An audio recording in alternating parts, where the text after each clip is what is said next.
Gonna take a look at the Gargantuan release for the Legion of Everblight for the Hordes miniature game, which is also compatible with Warmachine. And this is the Archangel, a very large dragon looking creature. So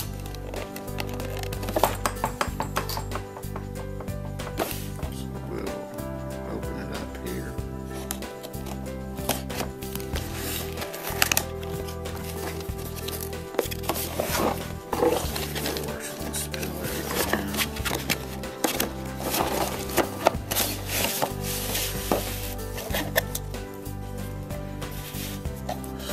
Some very large resin wings here. Let's see, they're on a bit of an armature there, quite a bit to cut off. Let's see, this is all flash to cut off here. Can't tell. You actually get a kind of a spike to the wing coming down, and these have more of a barb to them. And you have a big chunk there, which you can kind of see the detail in the wing and the arm. Those spiky protrusions coming out. It's a very, very large wing. You can see it in comparison my hand, how big it is. So get another one of those. Looks like the mold maybe had some bubbles in it to, I guess, maybe help separation in the actual mold piece. But this is just the mirror image for the other wing. Looks like in the picture they're both kind of spread out. Both of those pieces of resin or plastic. We have part of a tail here. The tail looks like it wraps all the way around the base of the model. You can see in the picture it comes down and wraps around and then comes back around this side. So this is the piece that looks like it connects to the body. So it looks like it probably comes in and starts to wrap around there. You can see we have it's probably where it fits into the kind of rock outcropping. Looks like a circle standing stone. He's got his tail wrapped around. It looks like where it may wrap into that. See, you got the spikes.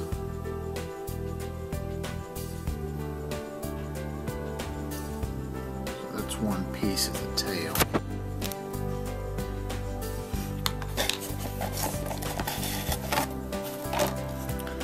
So I've got a few metal pieces here.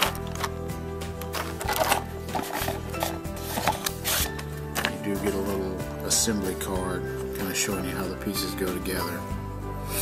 So that piece of tail I showed, you can see it kind of fits up to the base of the model and then wraps around to catch the other piece of the tail. Looks like we have a huge chunk of body here. Looks like the base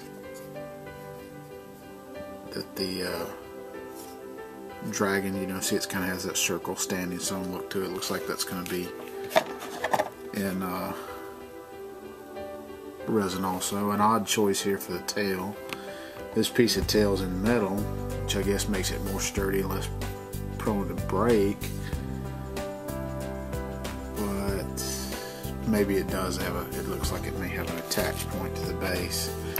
But see, otherwise it's going to look like it's going to be kind of heavy to attach to the model. But it does look like it has a little connection point there to go into the model somewhere. Where that is, I'm not quite sure. But it does look like it has a connection point to connect somewhere, because otherwise it would be hanging kind of freely.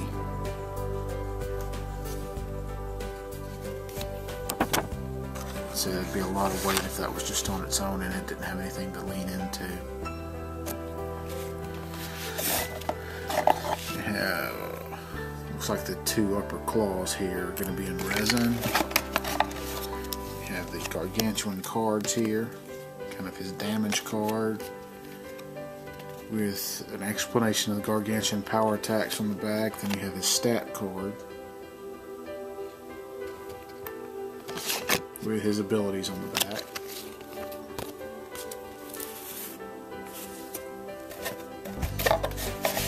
Let's see, looks like there's one more resin piece in this, a couple more resin pieces in this little clamshell here.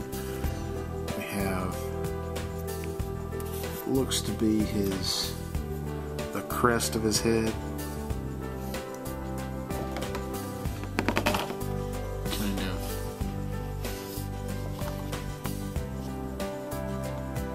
Trying to see this piece right here, I believe. So that looks like it's in resin.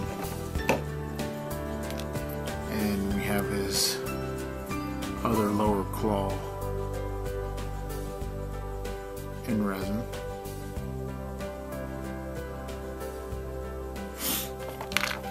Take a look at the closer look at the upper claws.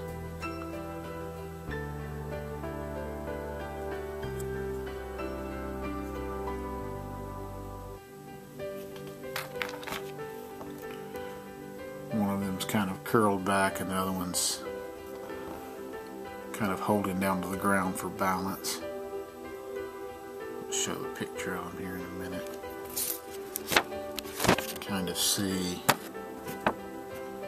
one of them's kind of held back and then the other one's kind of in a straight down position, almost like he's balancing with it.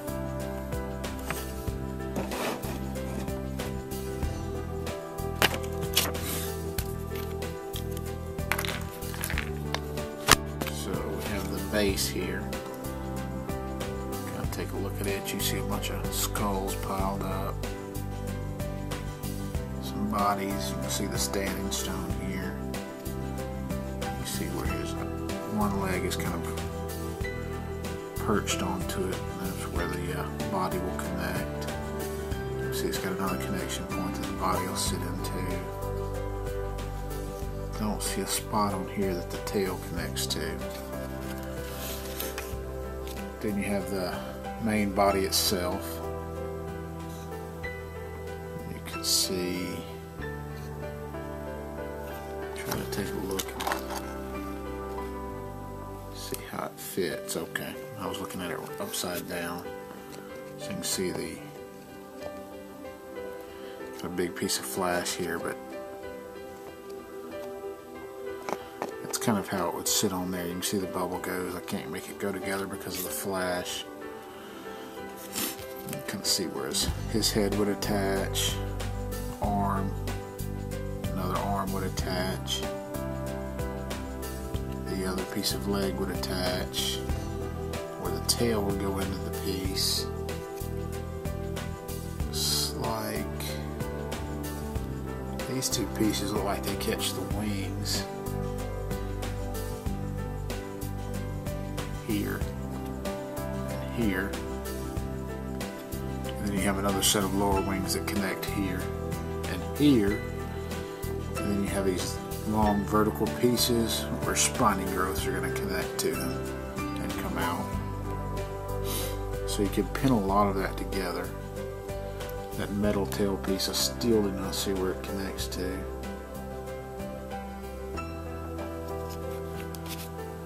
Probably it doesn't look like I'm going to see where it's going to connect until I actually assemble it. Take a closer look at the body here at some of the detail. So I can see some of the spiny growth along the neck. And then along this is the underbody here. Still heavily armored. And there'll be long spikes to go in this. There's 3 sections like this along his back. where the big spiny growths will go into. But you can kind of see here at his torso, that's the piece that fits into the top of the obelisk.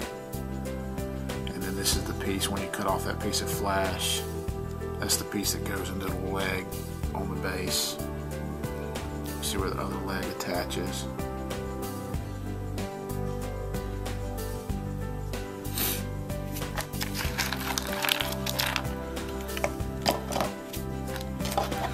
So the rest of the pieces are going to be metal. I already showed the one metal piece was the. So most of this looks like little spiny growths in the head. As you can see, there's a handful of pieces here. You have the two smaller wings. You have the 3 spiny growths that go into the back. You have 2 hooks that fit onto the wings. According to the picture, yeah, right here at the top of the wing,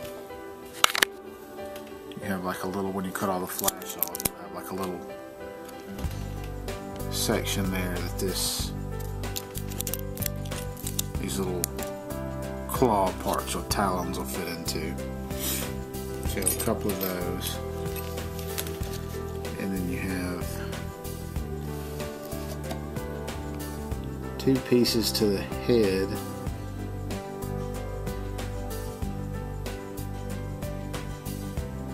and 1 metal piece that covers kind of the shin of the knee.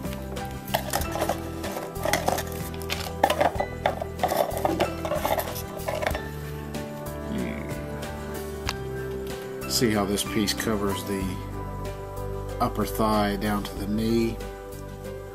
On the other resin leg where it fits together, find it real quick. See how that resin leg's going to kind of fit together there. Better light on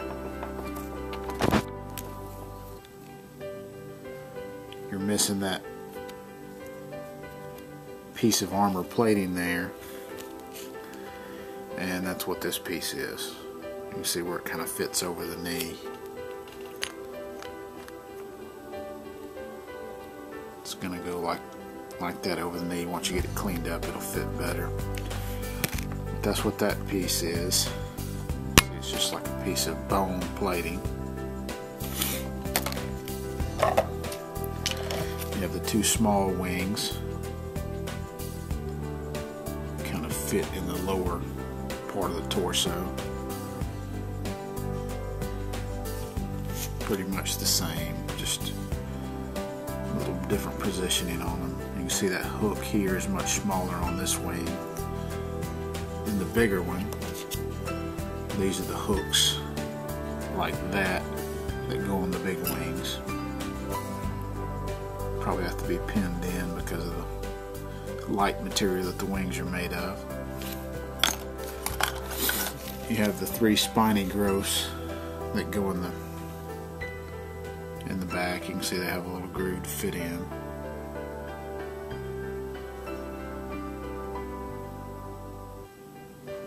To have a real bone look to them. And here's the fairly big one. And the last 2 pieces of the model to look at are the 2 head pieces. The 3rd piece of the head was resin, like I showed earlier, so this is the lower jaw. And most of the Legion Beast models don't have actual eyes to them. So here's the upper jaw. You can see there's no eyes.